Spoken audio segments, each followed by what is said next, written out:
ಈಗ ಪತ್ರವನ್ನ ಓದೋಣವಾ? ಗುರುಜಿ, ಪತ್ರವನ್ನ ರಂಗನಾಥ್ ಆಚಾರ್ಯರವರು ಬರೀತಿದ್ದಾರೆ. ಎಲ್ಲಿಂದ ಅಂತ ತಿಳಿಸಿಲ್ಲ ಗುರುಜಿ. ನಮಸ್ಕಾರ ಗುರುಜಿ, ದಯಮಾಡಿ ಈ ಪ್ರಶ್ನೆಗೆ ಉತ್ತರವನ್ನ ಹೇಳಿ ಅಂತ ಕೇಳ್ಕೊಳ್ತಾ ಇದ್ದಾರೆ ಗುರುಜಿ. ಅವರಿಗೆ 7 ಜನ ಮಕ್ಕಳಂತೆ ಗುರುಜಿ. ಅದರಲ್ಲಿ 3 ಜನ ಹೆಣ್ಮಕ್ಳು, 4 ಜನ ಗಂಡು ಮಕ್ಕಳಂತೆ. ಅದರಲ್ಲಿ ಓರ್ವಳ ಹೆಸರು ಸವಿತಾ ಅಂತ, ಇವಳು 3ನೇವಳಂತೆ. ಹುಟ್ಟಿದ ದಿನಾಂಕ 4/6/84, ಅಮಾವಾಸ್ಯೆಯ ಶನಿವಾರದ ಸಂಜೆ 7:40ಕ್ಕೆ ಈಕೆ ಹುಟ್ಟಿದ್ಲಂತೆ ಗುರುಜಿ. ಅದಾದ ನಂತರ 6/7/2000 ಮಧ್ಯಾಹ್ನ 2 ಗಂಟೆಗೆ ಶನಿವಾರದಂದು ಋತುಮತಿಯಾದ್ಲು. ಅದಾದ ಸರಿಯಾಗಿ 9 ದಿನಕ್ಕೆ ಇವರ ಅಣ್ಣ ತೀರ್ ಹೋದ್ರಂತೆ ಗುರುಜಿ. ಇದೇನಾದ್ರೂ ಕಾಕತಾಳೀಯವೋ ಅಥವಾ ಇದರಿಂದ ನಮಗ್ ತೊಂದರೆ ಆಗ್ತಿದೆಯೋ ಗೊತ್ತಿಲ್ಲ. ಅವ್ರ ಅಣ್ಣ ತೀರ್ ಹೋದ ಆ ಒಂದು ಮನೆ ಒಳಗೇನೆ ತೀರ್ ಹೋದ್ರಂತೆ. ಅಲ್ಲಿ ಇವ್ರು ಹೊಸದಾಗಿ ಮನೆಯನ್ನ ಕಟ್ಸಿದ್ರಂತೆ. ಆದ್ರೆ ಸಾಕಷ್ಟು ತೊಂದರೆಯನ್ನ ಅನುಭವಿಸ್ಬಿಟ್ರಂತೆ. ಆ ಮನೆ ಕಟ್ಸಿದ್ಮೇಲೆ ಮನೆ ಬಿಟ್ಟೆ ಬರ್ಬೇಕಾದಂತಹ ಪರಿಸ್ಥಿತಿ ಒದಗ್ ಬಂತು ಅಂತ ಹೇಳಿದ್ರು ಗುರುಜಿ. ಗುರುಜಿ, ಈ ತರ ಒಂದು ಕೇಸಸ್ ಅಲ್ಲಿ ಶುಭ ಅಶುಭ ಫಲಗಳು ನಡೆದಾಗ ಯಾವ ರೀತಿ ಆಚಾರ ವಿಚಾರಗಳನ್ನ ಪಾಲಿಸಬೇಕು? ರಂಗನಾಥ್ ಅವರೇ, ನೀವು ನಿಮ್ಮ ಮಗಳ ಬಗ್ಗೆ ಯೋಚನೆ ಮಾಡ್ತಾ ಇದ್ದೀರಾ. 3ನೇ ಮಗಳ ಬಗ್ಗೆ ಸಾಕಷ್ಟು ವಿಚಾರ ಸ್ವರೂಪವಾಗಿ 7 ಜನ ಮಕ್ಕಳಲ್ಲಿ 4 ಗಂಡು 3 ಹೆಣ್ಣು. 3ನೇ ಮಗಳ ಅಮಾವಾಸ್ಯೆಯಲ್ಲಿ ಹುಟ್ಟಿದಾಗ 4ನೇ ತಾರೀಕು 6ನೇ ತಿಂಗಳಲ್ಲಿ ಹುಟ್ಟಿರ್ತಕ್ಕಂಥವಳು. ರಾಹು ಶುಕ್ರನಿಗೆ ಸಂಬಂಧಪಟ್ಟಿರ್ತಕ್ಕಂಥ ವಿಚಾರ. ಆದರೂ ಸಹ ಯಾವ ಕಾಲಕ್ಕೂ ಮಗ ಸತ್ತೋಗಿದ ಕಾರಣ, ಅಂದರೆ ಮಗುವ ಪರಿವರ್ತನಾ ಸ್ವರೂಪಕ್ಕೆ ಇವಳಿಗೆ ಋತುಮತಿಯಾದ ಸಮಯದಲ್ಲಿ ಯಾವ ಕಾಲಕ್ಕೂ ಅಪಮೃತ್ಯು ಸಂಕೇತವಾಗಿ ಯಾರಾದರೂ ಮೃತ್ಯು ಬಂತ ಅಂತ ನೀವು ಕೇಳ್ಕೋಬಹುದು. ಖಂಡಿತ ಉಂಟು. ಯಾಕೆಂದರೆ ಇವಳು ಅಮಾವಾಸ್ಯ ದಿವಸ ಶನಿವಾರವೇ ಹುಟ್ಟಿರೋದ್ರಿಂದ, ಋತುಮತಿಯಾಗಿರೋದು ಶನಿವಾರವೇ ಆಗಿರೋದ್ರಿಂದ ಶನಿ ಬಹಳ ಚೆನ್ನಾಗಿ ಆವರಿಸ್ಕೊಂಡಿದ್ದಾರೆ ನಿಮ್ಮ ಮನೆಯಲ್ಲಿ ಅಂತ ಬಹಳ ಚೆನ್ನಾಗಿ ತೋರಿಸುತ್ತೆ. ಇದು ಎಲ್ಲರಿಗೂ ಒಂದೇ ಥರ ಕಾರಣ ಅಂತ ಹೇಳೋಕ್ಕಾಗಲ್ಲ. ಅಥವಾ ಮಗಳು ಸರಿ ಇಲ್ಲ ಅಂದ ತಕ್ಷಣಕ್ಕೆ ಬಿಸಾಕ್ಬಿಡೋಕ್ಕಾಗತ್ತೆ? ಎಷ್ಟೇ ಆದರೂ ಮಗಳೇ ಅಲ್ವಾ? ಮಗನೇ. ಯಾವುದೇ ಒಂದು ದೋಷಗಳು ಮಕ್ಕಳಿಗೆ ಬಂದ ತಕ್ಷಣಕ್ಕೆ ಇವರಿಂದ ಹೀಗಾಗತ್ತೆ ಅಂತ ತಳ್ಳಕ್ಕಾಗೋದಿಲ್ಲ. ಆ ಕಾಲದಲ್ಲಿ ಪರಿವರ್ತನೆ ಮಾಡ್ಕೊತಾ ಇದ್ದ ವಿಧಾನ ಏನು ಅಂದರೆ, ಒಂದು ನೂತನವಾದ ಕಟ್ಟಡ ಅಥವಾ ನೂತನವಾದ ಗೃಹ ಪ್ರವೇಶವನ್ನು ಮಾಡಿ ಇವರನ್ನ ಪೂಜೆ ಪುನಸ್ಕಾರಗಳನ್ನು ರೌದ್ರ ಸ್ವರೂಪಕ್ಕೆ ಆವರಿಸ್ಕೊತಾ ಇದ್ರು ಅಂತ. ಅಂದರೆ ಇಂಥವ್ರಿಗೆ ಏನಾಗುತ್ತೆ, ಅಮಾವಾಸ್ಯೆ ಪರಿವರ್ತನಾ ಸ್ವರೂಪಕ್ಕೆ ನಿಧಿಗಳು ಅಂತ ಹೇಳಿ ಕೆಲವರು ಹುಡ್ಸ್ಕೊಂಡ್ಬರ್ತಾರೆ. ಕೆಲವರು ವಿಧಿ ಸ್ವರೂಪವಾಗಿರ್ತಕ್ಕಂಥವಳು ಅಂತ ಹೇಳ್ತಾರೆ. ಕೆಲವರು ಆಕರ್ಷಣ ಗ್ರಹ ಅಂತ ಕರೀತಾರೆ. ಕೆಲವರು ಶುಕ್ರ ಪರಿವರ್ತನಾ ಗ್ರಹ ಅಂತ ಕರೀತಾರೆ. ಅಂದರೆ ಇವರು ಯಾರ ಮನೆಗಾದರೂ ಹೋದರೆ ಶುಕ್ರ ಆಕರ್ಷಣೆ ಭಾಳ ಚೆನ್ನಾಗತ್ತೆ. ದಾರಿದ್ರ್ಯ ಇದ್ದವ್ರು ಪರಿವರ್ತನೆ ಆಗುತ್ತೆ ಅಂತ. ಅಮಾವಾಸ್ಯೆ ಅಂದರೆ ಲಕ್ಷ್ಮಿ ಅಲ್ವೇ?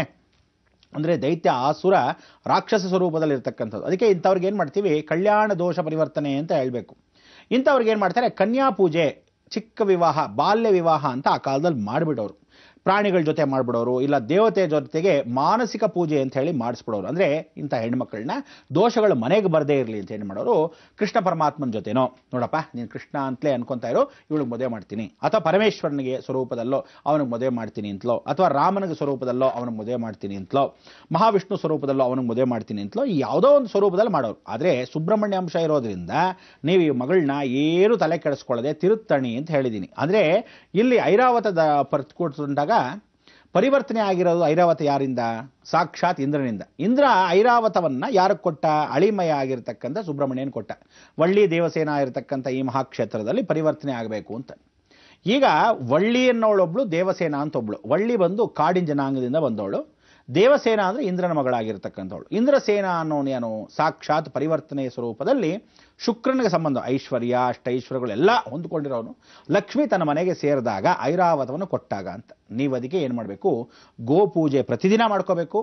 ಪರಿವರ್ತನಾ ಸ್ವರೂಪಕ್ಕೆ ಈ ಮಗಳನ್ನ ಪೂಜೆ ಪುನಸ್ಕಾರಗಳನ್ನ ಈ ಮಗಳ ಕೈಯಲ್ಲೇ ಮಾಡಿಸ್ತಾ ಶುರು ಮಾಡಬೇಕು.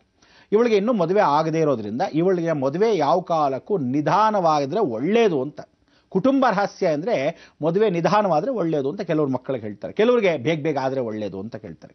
ಅದಕ್ಕೆ ಈ ಮಗಳನ್ನ ಮದುವೆ ಆಗೋವರೆಗೂ, ಅಂದರೆ ಎಲ್ಲರೂ ಬೇರೆ ಮಕ್ಕಳಿಗೆಲ್ಲ ಮದುವೆ ಆಗೋವರೆಗೂ ಇವಳನ್ನ ಯಾವ ಕಾಲಕ್ಕೂ ಹೊರಭಾಗದಲ್ಲಿ ಕಳಿಸದೆ ಪೂಜೆ ಪುನಸ್ಕಾರ ದೇವರಿಗೆ ಮೀಸಲು ಅನ್ನೋ ಥರ ಇಟ್ಬಿಡ್ಬೇಕು. ಅದಕ್ಕೆ ನೀವೇನು ಮಾಡಿ, ಇವಳನ್ನ ಯಾವುದಾದ್ರು ಒಂದು ಸಂಗೀತ ಕ್ಲಾಸ್ಗೋ, ನಾಟ್ಯ ಕ್ಲಾಸ್ಗೋ, ಅಥವಾ ವೀಣೆ ಕ್ಲಾಸ್ಗೋ, ಅಥವಾ ಯಾವುದೇ ಒಂದು ಇನ್ಸ್ಟ್ರೂಮೆಂಟಲ್ ಕ್ಲಾಸ್ಗೋ ಕಳಿಸ್ತಾ ಬನ್ನಿ. ಶುಕ್ರ ದೋಷ ತನಗೆ ತಾನೇ ಹೋಗುತ್ತೆ, ರಾಹು ಜೊತೆ ಸೇರ್ತಾ ಹೋಗ್ತಾನೆ. 4ನೇ ತಾರೀಕು ಸಂಬಂಧಪಟ್ಟಿರ್ತಕ್ಕಂಥ ಶನಿವಾರವೇ ಶನಿ ಆಗಿರೋದ್ರಿಂದ ರಾಹು ಜೊತೆ ಶನಿ ಇದ್ದಾನೆ. ರಾಹು ಜೊತೆ ಶನಿ ಇರೋದ್ರಿಂದ ಋತುಮತಿ ಆಗಿದ್ದು ಶನಿವಾರವೇ ಆಗಿರೋದ್ರಿಂದ ಶನಿ ಶುಕ್ರನ ಜೊತೆ ಸಂಬಂಧ. ಅದಕ್ಕೆ ಲಕ್ಷ್ಮಿ ಶನಿ ಇವರಿಬ್ಬರಿಗೂ ಇಷ್ಟವಾಗಿರೋ ದೇವತಾ ಯಾರು? ಸಾಕ್ಷಾತ್ ಶ್ರೀಮನ್ನಾರಾಯಣ. ಅಂದರೆ ಮಲಗಿರ್ತಕ್ಕಂಥ ನಾರಾಯಣನು ಅವನು ಕಾಡಿನ ಭಾಗದಲ್ಲೇ ವಾಸವಾಗಿರಬೇಕು. ಅಂಥ ಕಾಡಿನ ಭಾಗದಲ್ಲಿ ವಾಸವಾಗಿದ್ದರೆ ಬಹಳ ವಿಶೇಷ. ಅದಕ್ಕೆ ನೀವೇನು ಮಾಡಬೇಕು, ಈ ಕಾಡಿನ ಭಾಗ ವಾಸವಾಗಿರ್ತಕ್ಕಂಥವನ್ನ ಪಂಚಗ್ರಾಮ ಸ್ವರೂಪ ಅಂತ ಕರಿತೀವಿ. ಪಂಚಗ್ರಾಮ ಸ್ವರೂಪ ಎಲ್ಲಿದೆ? ಕುಂಭಕೋಣಮಿಂದ ನಾವು ವಾಪಸ್ ಬರ್ತಾ ಹೋಗ್ತೀವಿ ತಂಜಾವೂರು ಕಡೆಗೆ. ಅಲ್ಲಿ ಪಂಚಗ್ರಾಮ ಕ್ಷೇತ್ರ ಅಂತ ಸರಿಯಾಗಿ ಬರ್ಕೊಳ್ಳಿ. ಪಂಚಗ್ರಾಮ ಕ್ಷೇತ್ರ ಈ ಪಂಚಗ್ರಾಮ ಕ್ಷೇತ್ರದಲ್ಲಿ 108 ಲಿಂಗ ಮಧ್ಯದಲ್ಲಿ ರಂಗನಾಥನು ಮಲಗಿದ್ದಾನೆ. 108 ಲಿಂಗ ಮಧ್ಯದಲ್ಲಿ ರಂಗನಾಥನು ಮಲಗಿದ್ದಾನೆ. ಇಲ್ಲಿ ಸಾಕ್ಷಾತ್ ಶನೇಶ್ವರನು ಸಾಯಂ ಸಂಧ್ಯಾಕಾಲದಲ್ಲೂ, ಲಕ್ಷ್ಮಿ ಬೆಳಗಿನ ಜಾವದಲ್ಲೂ ಬಂದು ಪೂಜೆ ಮಾಡ್ಕೊಂಡು ಹೋಗ್ತಾರೆ ರಂಗನಾಥನ. ಲಕ್ಷ್ಮೀನೂ ಆರಾಧ್ಯ ದೈವ ಆಗಿರ್ತಕ್ಕಂಥವ್ನು ರಂಗನಾಥ ಏಕಸ್ವರೂಪದಲ್ಲಿ. ಇಲ್ಲಿ ಕಾಲತ್ರ ಶ್ರೀದೇವಿ ಭೂದೇವಿ ರಂಗನಾಥನ ಹತ್ರ ಸಾಧಾರಣವಾಗಿರ್ತಾಳೆ, ಲಕ್ಷ್ಮಿ ಇರ್ತಾಳೆ ಅಥವಾ ಪದ್ಮಾವತಿ ಇರ್ತಾಳೆ. ಇಲ್ಲಿ ಯಾರೂ ಇಲ್ಲ, ಒಬ್ಬಂಟಿಗನಾಗಿರ್ತಕ್ಕಂಥ ರಂಗನಾಥನು. ಇವನ್ನೇ ಪೂಜೆ ಮಾಡೋದು ಬಹಳ ವಿಶೇಷವಾಗಿರೋದು ಶನೇಶ್ವರರು. ಶನೇಶ್ವರನಿಗೆ ಇಷ್ಟವಾಗಿರೋದು ಲಕ್ಷ್ಮಿ. ಲಕ್ಷ್ಮಿ ಬಂದು ಹೋಗೋ ಕ್ಷೇತ್ರದಲ್ಲಿ ಶನಿ ಬರ್ತಾನೆ ಅಂತ. ಅದಕ್ಕೆ ಪಂಚಗ್ರಾಮ ಕ್ಷೇತ್ರ ಅಂತ ಕೇಳ್ಕೊಳ್ಳಿ. ತಂಜಾವೂರ್ಗೂ ಕುಂಭಕೋಣಂಗೆ ಮಧ್ಯಭಾಗದಲ್ಲಿ 108 ಲಿಂಗ ಮಧ್ಯದಲ್ಲಿರ್ತಕ್ಕಂಥ ರಂಗನಾಥ. ಇಲ್ಲಿ ನೀವು ಕರ್ಕೊಂಡು ಹೋಗಬೇಕಾದ್ದು ಕರೆಕ್ಟಾಗಿ ಗಮನ ಇಟ್ಟು ಕೇಳ್ಕೋಬೇಕು. ಅಮಾವಾಸ್ಯೆಯಂದು ಅಲ್ಲಿರಬೇಕು. ಆ ಅಮಾವಾಸ್ಯೆಯಂದು ಅಲ್ಲಿರಬೇಕಾದ್ರೆ ನೀವೇನು ಮಾಡಬೇಕು? ಪಾಂಚಾಲ ದೇಶ ಅಂತ ಕರಿತೀವಿ. ಅಂದರೆ ಇವಾಗೇನು ಹೇಳ್ತೀವಿ, ಪದ್ಮಾವತಿ ಸ್ವರೂಪೇಣ ಅಂತ ಕರೀತಾಗ ದ್ರೌಪದಿ ಬಂದು ಪಾಂಚಾಲಿ ಅಂತ ಕರಿತೀವಿ. ಅಂದರೆ 5 ಹೆಂಡತಿಯರ ಸಮೇತವಾಗಿರ್ತಕ್ಕಂಥ ರಂಗನಾಥ ಪ್ರತಿ ತಿಂಗಳಲ್ಲಿ 2 ಕ್ಷೇತ್ರವನ್ನು ನೋಡಲೇಬೇಕು. 3 ತಿಂಗಳು ಕರೆಕ್ಟಾಗಿ ಕಂಟಿನ್ಯೂಸ್ ಆಗಿ ಹೋಗಬೇಕು. ಖರ್ಚಾದರೂ ಪರವಾಗಿಲ್ಲ, ಏನಾದರೂ ಪರವಾಗಿಲ್ಲ, ತಲೆ ಕೆಡಿಸ್ಕೋಬಾರ್ದು. 3 ಸಲ ಹೋಗಬೇಕು. ಮೊದಲನೇದಾಗಿ ಪಾಂಚಾಲ ಕ್ಷೇತ್ರ ಅಂದರೆ 5 ಹೆಣ್ಣೆ ಸಮೇತವಾಗಿರ್ತಕ್ಕಂಥ ವೆಂಕಟೇಶ್ವರನು. ಆಮೇಲೆ ಈ ಪಂಚಗ್ರಾಮ ಕ್ಷೇತ್ರನಾಗಿರ್ತಕ್ಕಂಥ ರಂಗನಾಥನು. ಲಕ್ಷ್ಮಿ ಬೆಳಗ್ಗೆ ಪೂಜೆ ಮಾಡ್ತಾಳೆ, ಸಾಯಂಕಾಲ ಶನೇಶ್ವರನು ಪೂಜೆ ಮಾಡ್ತಾನೆ. ಏನಿದು ಸಾಕ್ಷಿ ವರ್ಮ ಅಂದರೆ, ಸಾಯಂಕಾಲದಲ್ಲಿ ನೀವು ನೋಡಬೇಕು, ರಂಗನಾಥನಿಗೆ ಅಭಿಷೇಕ ಮಾಡ್ತಾರೆ. ಆ ರಂಗನಾಥನಿಗೆ ಅಭಿಷೇಕ ಮಾಡುವಾಗ ಇಡೀ ದೇಹ ವಿಗ್ರಹ ಪೂರ್ತಿ ನೀಲಿ ಆಗ್ಬಿಡುತ್ತೆ. ಬೆಳಗ್ಗೆ ಅಭಿಷೇಕ ಮಾಡ್ತಾರೆ. ಹರ್ಷಣದಲ್ಲಿ ನಾವು ಅಭಿಷೇಕ ಮಾಡ್ತಾ ಇದ್ದಾರೆ ಅನ್ನೋ ಹಾಲಲ್ಲಿ ಅನ್ಕೋಬೇಕು ನಾವು. ಖಂಡಿತ ಹರ್ಷಣ ಮಿಶ್ರಣ ಮಾಡಲ್ಲ, ಹಾಲನ್ನೇ ಹಾಕ್ತಾರೆ. ಹಳದಿ ಆಗಿಬಿಡುತ್ತೆ ಇಡೀ ರಂಗನಾಥನ ವಿಗ್ರಹ. ಇದೆರಡೂ ಕಣ್ಣು ತುಂಬ ನೋಡಬೇಕು. ಆಗ ಹಳದಿ ಆಗ್ತಾ ಇದೆ ಅಂದರೆ ಲಕ್ಷ್ಮಿ ಸ್ವತಃ ಆವರಿಸ್ಕೊಂಡ್ಬಿಟ್ಟಿದ್ದಾಳೆ. ಸಾಯಂಕಾಲ ಅದೇ ಹಾಲನ್ನು ಅದೇ ರಂಗನಾಥನಿಗೆ ಹಾಕಿದಾಗ ನೀವು ನೋಡ್ಬೋದು ನೀಲಿ ಆಗಿಬಿಡುತ್ತೆ. ಹಳದಿ ನೀಲಿ ಎರಡೂ ಬಣ್ಣಗಳನ್ನು ಶುಕ್ರ ಮತ್ತು ಶನೇಶ್ವರನಿಗೆ ಸಂಬಂಧಪೂರ್ವಕವಾಗಿ ನೋಡೋದ್ರಿಂದ ಈ ಕ್ಷೇತ್ರದ ಮಹಿಮೆ ಸಾಕಷ್ಟು ವಿಚಾರಪೂರ್ವಕವಾಗಿರೋದ್ರಿಂದ ನೀವು ಮಾಡಬೇಕಾದೇನು ಅಂದರೆ ತಿರುಚೇರೆಗೆ ಹೋಗಬೇಕು. ಕುಂಭಕೋಣಂಗೆ ಪ್ರತಿ ಅಮಾವಾಸ್ಯೆ ಜ್ಞಾಪಕ ಇಟ್ಕೋಬೇಕು. ಅಮಾವಾಸ್ಯೆ ಹಿಂದಿನ ದಿವಸ ಹೋಗಿ ತಿರುಚೇರೈ ಗ್ರಾಮದಲ್ಲಿ ಆ ಪಾಂಚಾಲ ಕ್ಷೇತ್ರ ಅಂದರೆ 5 ಹೆಂಡತಿಯರ ಸಮೇತ ವೆಂಕಟೇಶ್ವರ ತಿರುಚೇರೈ ಅಂತಿದೆ. ಅಲ್ಲಿ ಸಾರಂಗನಾಯಕ ಅಂತ ಪ್ರಾರ್ಥನೆ ಮಾಡ್ಕೊಳ್ಳಿ. ತದನಂತರ ಅಲ್ಲಿಂದ ನೇರವಾಗಿ ವಾಪಸ್ ಬರಬೇಕು. ಈ ಪಂಚಗ್ರಾಮ ಕ್ಷೇತ್ರಕ್ಕೆ ಬರಬೇಕು. 108 ಲಿಂಗದ ಮಧ್ಯದಲ್ಲಿ ರಂಗನಾಥನಿದ್ದಾನೆ. ಎರಡನ್ನೂ ಸ್ಮರಣೆ ಮಾಡ್ಕೊಳ್ಳಿ. ಖಂಡಿತವಾಗ್ಲೂ ನಿಮ್ಮ ಮಗಳಿಗೆ ಇರತಕ್ಕಂಥ ದೋಷಗಳು ಯಾವುದೇ ಕಾರಣಕ್ಕೂ ಯಾರನ್ನೂ ಕೇಳದೆ ತನಗೆ ತಾನಾಗೇ ಹೊಟ್ಟೋಗುತ್ತೆ.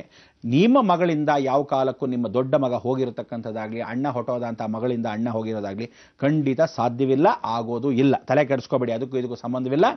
ಮಗಳಿಗೆ ದೋಷ ಇರತಕ್ಕಂಥ ಈ ಶುಕ್ರ, ರಾಹು, ಶನಿ 3 ಇದ್ದಾಗ ಈ ಒಂದು ಕ್ಷೇತ್ರ ಮಹಿಮೆಗೆ ಪರಿವರ್ತನೆ ಮಾಡ್ಕೋಬೇಕು. ಆದರೆ ಪ್ರತಿದಿನ ಗೋ ಪೂಜೆ ಮಾಡೋದು ಮರಿಬಾರ್ದು. ಅಂದರೆ ಹುಡುಗಿನ ಕರ್ಕೊಂಡು ಹೋಗಬೇಕು.